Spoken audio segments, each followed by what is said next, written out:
ভোলার দোকান রাতে ভূতেরা পাহারা দেয়। গদাই যেই না দোকানের কাছে পৌঁছেছে, ছায়ামাসি আর কবন্ধ তাকে দেখতে পেল। দেখ কবন্ধ, একটা লোভী মানুষ আমাদের ভোলার জিনিস চুরি করতে এসেছে। দাঁড়াও, আমি ওকে এমন ভয় দেখাবো যে ও আর কোনোদিনও এদিকে আসবে না। ছায়ামাসি তার মায়া বিস্তার করল। গদাই দেখল মাটি ফুঁড়ে শত শত কঙ্কালের হাত বেরিয়ে এসেছে, তার পা ধরার জন্য এগিয়ে আসছে। ঠিক তখনই কবন্ধ তার পেছন থেকে এক ভয়ঙ্কর ঘরঘরে আওয়াজ করল।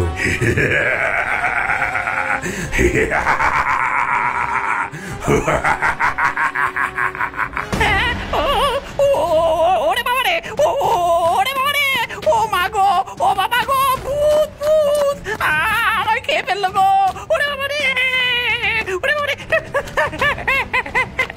গদাই পড়ি কি মরি করে গ্রামের দিকে দিল দৌড়। সে রাতে তার গায়ে কাঁপুনি দিয়ে জ্বর এলো। ভয় পেলেও গদাইয়ের লোভ কিন্তু কমেনি। সে বুঝল মশলা চুরি করা যাবে না, মশলার উৎস খুঁজে বের করতে হবে। সে পরদিন ভোরবেলা থেকে ভোলার উপর নজর রাখতে শুরু করল।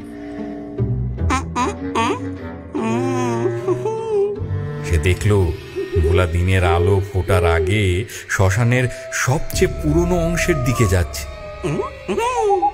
যেখানে যেখানে ভয়ে কেউ যায় না। গদাই কোথায় লুকিয়ে লুকিয়ে তার পিছু নিল। সে দেখল ভোলা একটা প্রাচীন সমাধির গা ঘেঁষে গজানো এক ধরনের লতা পাতা তুলছে। পাতাগুলো থেকে মৃদু নীলাভ আভা বেরোচ্ছে। এই তাহলে সেই জাদুলতা। যাক, এবার আমাকে আর পায় কে? আমিও এই লতা তুলে নিয়ে যাব। ভোলা চলে যেতেই গদাই এক ছুটে গিয়ে এক গাদা সেই লতা পাতা ছিঁড়ে নিজের ঝোলায় ভরল।